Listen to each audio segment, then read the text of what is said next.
جب بھی کوئی بدعت ایجاد کرے گا تو بچڑے کی پوجا کرنے والے بدعتیوں کو جو میں نے جیسے ذلیل اور خوار کیا تھا، ایسے ہی آئندہ بھی بدعتیوں کو ہم ذلیل اور رسوا کریں گے، کبھی ان کو عزت نصیب نہیں ہوگی۔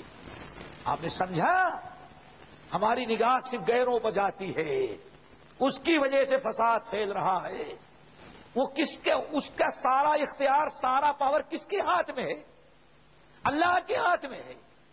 اس کو اللہ نے چھوٹ دیا ہے، اس کو اللہ نے آپ کے اوپر مسلط کیا ہے۔ ہم مسلط کیوں کیا؟ ہم نے نبی کا دامن چھوڑ دیا، نبی کی سنت کو ترک کر دیا۔ اللہ اکبر۔ سوچو، فَلْيَحْذَرِ الَّذِينَ يُخَالِفُونَ عَنْ أَمْرِهِ أَن تُصِيبَهُمْ فِتْنَةٌ، جو ہمارے نبی کی نافرمانی کرتے ہیں ان کو ذرا ہوش میں آ جانا چاہیے۔ اگر نبی کی نافرمانی سے توبہ کر کے فرما برداری اختیار نہیں کریں گے تو ہم ان کو فتنے میں مبتلا کر دیں گے، شرک و بدعت جیسے فتنے میں۔ اور کیا کریں گے؟ او یصیبہم عذاب علیم، یا کوئی نہایت دردناک عذاب ان پر مسلط کر دیں گے۔ آپ نے دیکھ لیا ذلت اور رسوائی کا سبب کیا ہے؟ اللہ تعالیٰ نے اپنے نبی کو علم و عمل لے کر کے بھیجا اور مسلمانوں نے علم و عمل دونوں کو چھوڑ دیا، نبی کا طریقہ ترک کر دیا۔ اسی کی وجہ سے آج ہمارے اوپر ذلت اور رسوائی مسلط ہو رہی ہے۔ اللہ تعالیٰ سے دعا کرو کہ ہم سب لوگوں کو اللہ تعالیٰ توحید و سنت اور عقید صحیحہ سے فرمائے تاکہ ہماری عزت دنیا میں قائم ہو۔ اللہ تعالیٰ ہمیں عزت نوازے اور ذلت اور پسپائی کو اٹھا لے۔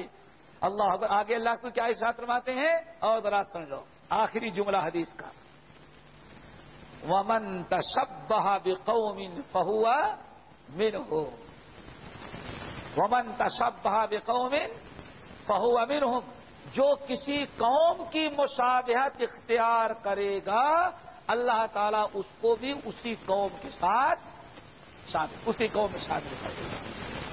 میرے بھائی ادھر ہو، آج اگر کسی کہا جائے تو غیروں کا بس ملا لوگ صرف ظاہری چیز کو دیکھتے ہیں۔ اللہ اکبر۔ کان میں بالیاں پہن رہا ہو، گلے میں سونے کی چین پہن رہا ہو، اب صرف ناک باقی لیکن ناک بھی سوراخ کرائیں گے، اس کرا رہے ہیں نا۔ ابھی بھی میں نے دیکھا یہاں آتے ہو ہمیں حیرت بھی بڑی، اللہ تعالیٰ بیوی کو نقاب اڑا رکھا ہے، کتنا پابند، اور کان میں بالی خود پہن کے موٹر سائیکل اسکوٹر چلا رہا ہے۔ ذرا سوچو، کان میں بالیاں پہنا ہوا ہے۔ کسی کو بھی کسی منکر کام سے روکو تو اپنی اصلاح نہیں کرتا بلکہ کیا کہے گا؟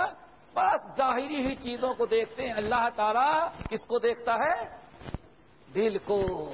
میرے بھائی لیکن نبی کا فرمان تو بڑا واضح ہے بھائی، من تشبہ بقوم فہو منہم۔ شیخ الاسلام مولانا عمر سری رحمۃ اللہ علیہ اپنی تفسیر کے اندر، تفسیر سنائی عظیم ترین تفسیروں میں سے ہے، اللہ اکبر، سورہ ہود کی تفسیر کرتے ہوئے جب اللہ تعالیٰ نے تمام قوموں کی ہلاکت و بربادی کا واقعہ اور داستان بیان کر دیا، حضرت نوح علیہ السلام سے لے کر کے بنی اسرائیل تک جتنے انبیاء آئے تھے تمام قوموں کی ہلاکت و بربادی کی داستان بیان کر دینے کے بعد اللہ تعالیٰ نے اپنے نبی کو حکم دیا، اللہ اکبر اللہ اکبر، اپنے نبی کو حکم دیا کہ فاستقم کما امرت، کیا حکم دیا؟ فاستقم کما امرت ومن تاب معک۔ اللہ اکبر، غور سے سنو، ہمیشہ آپ لوگوں نے سنا ہوگا اور کتنی افسوس کتنی حیرت کی بات ہے، ہم عبرت و نصیحت نہیں حاصل کرتے۔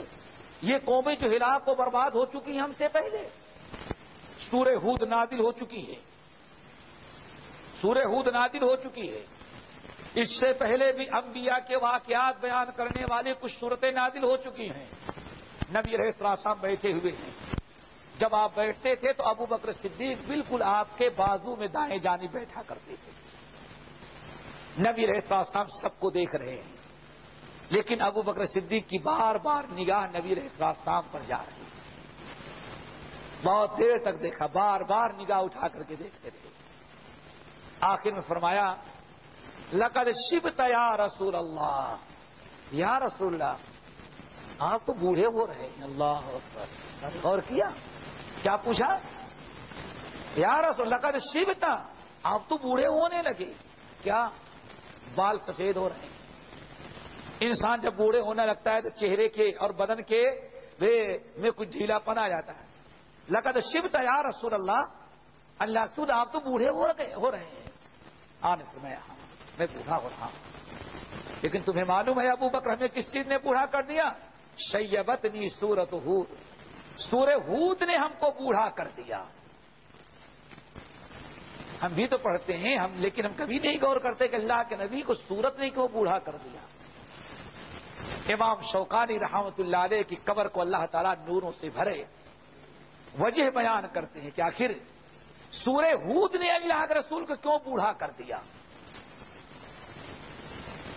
تو علامہ امام شوکانی رحمۃ اللہ علیہ کہتے ہیں اسی آیت میں فاستقم کما امرت ومن تاب معک ولا تطغوا. پھر آگے اللہ نے فرمایا ولا ترکنوا الی الذین ظلموا فتمسکم النار.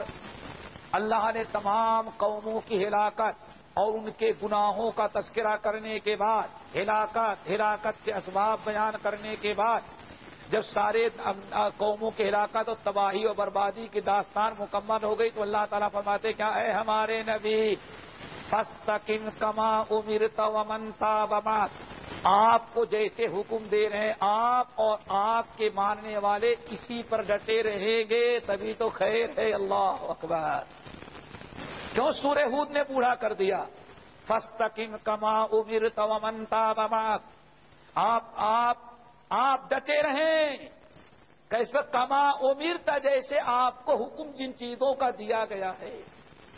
ومن تاب معک، اور آپ کے اوپر ایمان لانے والے کفر شرک سے توبہ کر کے جو ایمان میں داخل ہو گئے ہیں ان کو بھی چاہیے کہ جیسے ہم نے کتاب و سنت میں جو حکم دیا ہے، جو تعلیم دیا ہے، اسی پر ڈٹے رہیں. ولا ترکنوا الی الذین ظلموا. اللہ اکبر. سمجھ رہے ہیں نا؟ کس پر ڈٹے رہیں؟ جو حکم دیا گیا اسی پر آپ عمل کرتے رہے. ولا ترکنوا الی الذین ظلموا، اور جو ظالم یہود و نصارا اور اس سے پہلے قوم عاد، قوم سمود، قوم نوح، قوم موسیٰ، قوم عیسیٰ، یہ ظالم جو دنیا میں تھے جن کو ہم نے ہلاک و برباد کیا اور جو قیامت تک آئیں گے، اگر اے مسلمانوں ولا ترکنوا الی الذین ظلموا، ان گنہگاروں اور ظالموں کی طرف اگر تم مسلمانوں کا میلان اور رجحان ہو گیا تو فتمسکم النار، جہنم کی آگ تمہیں بھی جلا دے گی. اللہ اکبر. یعنی دنیا میں بھی عذاب ملے گا اور آخرت میں بھی جہنم میں تم جاؤ گے. یہ مخاطب کس کو کر رہا ہے اللہ تعالیٰ؟